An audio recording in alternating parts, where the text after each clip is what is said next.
پاکستانی نژاد سابق FBI agent Kamran Faridi امریکی جیل سے رہا۔ کراچی کا گینگسٹر کب اور کیسے FBI کا قابل قدر ایجنٹ بن گیا؟ کتنے برس کام کیا؟ زوال کب شروع ہوا؟ امریکی فیڈرل بیورو آف انویسٹیگیشن کے سابق high profile agent Kamran Faridi کو تقریباً 4 سال بعد امریکی ریاست فلوریڈا کی جیل سے رہا کر دیا گیا۔ انہیں شرط پر رہا کیا گیا ہے کہ وہ اگست 2024 سے پہلے خود ہی واپس پاکستان چلے جائیں گے اور دوبارہ کبھی بھی امریکہ واپس نہیں جا سکیں گے۔ کامران فریدی کی FBI کے لیے خطرناک کام کرنے پر دی گئی امریکی شہریت منسوخ کر دی گئی۔ عدالتی حکم کے مطابق نیو یارک کے جنوبی ڈسٹرکٹ جج کیتھی سیبل نے کامران فریدی کو 84 ماہ کی اصل سزا سے کم کر کے 72 ماہ قید کی سزا پر رہا کرنے کا حکم دیا۔ تاہم ایک وقت میں کراچی میں گینگسٹر رہنے والے فریدی کی آزمائش اور پریشانیوں کا خاتمہ نہیں ہوا۔ امریکی حکومت نے ان کی شہریت منسوخ کر دی ہے۔ متحدہ عرب امارات اور ترکیہ میں 2 رہائشی اجازت نامے بھی امریکی حکومت نے فراہم کیے تھے اور ایک معاہدہ تھا کہ کامران فریدی اگست کے آخر سے پہلے کراچی روانہ ہو جائیں گے۔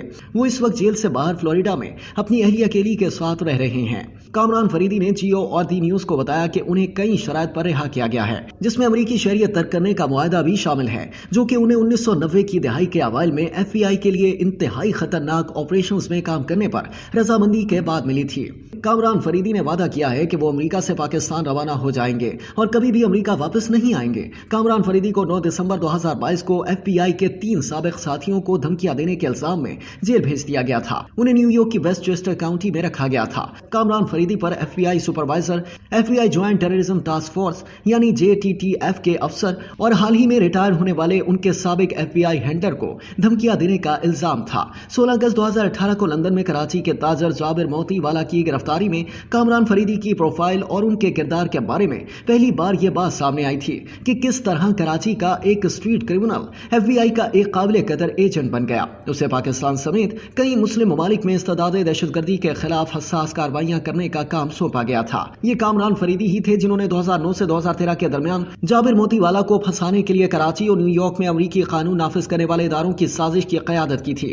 انہوں نے جابر موتی والا کے ساتھ کئی میٹنگز کی جس میں خود کو روسی مافیا کا کارندہ ظاہر کیا، جو اسلحے کے سودوں، منشیات کی اسمگلنگ اور بھتہ خوری کے ذریعے بڑی رقم کمانے میں دلچسپی رکھتا ہے۔ کامران فریدی نے موتی والا کے خلاف جو ثبوت اکٹھے کیے تھے، اس کی بنیاد پر امریکہ نے موتی والا کو لندن میں گرفتار کرنے کا فیصلہ کیا۔ حالات اس وقت بدل گئے جب فریدی اپنے FBI ہینڈل سے باہر ہو گئے اور انہوں نے دھمکی دی کہ وہ برطانیہ کی عدالت کو حلف کے تحت بتائے گا کہ جابر موتی والا ایک بے قصور آدمی ہے جو کبھی بھی کسی قسم کی منشیات اور اسلحے کی اسمگلنگ کے معاہدے پر راضی نہیں ہوئے۔ اس کے پاس ایسی کوئی چیز نہیں تھی اور یہ کہ FBI نے ان سے اپنے گواہوں کے بیانات میں موتی والا کے بارے میں جھوٹ بولنے کو کہا تھا۔ کامران فریدی نے فروری 1995 سے 2 مارچ 2020 تک FBI کے لیے کام کیا۔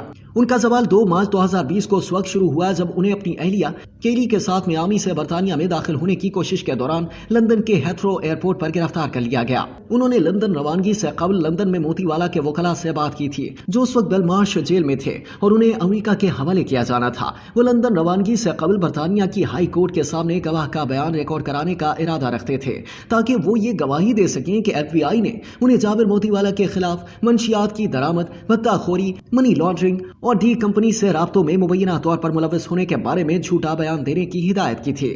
FBI کو فریدی کے ارادوں کا علم اس کے اور موتی والا کے لندن کے وکلاء کے درمیان وائٹ ٹیپ فون پر گفتگو سننے کے بعد ہوا تھا۔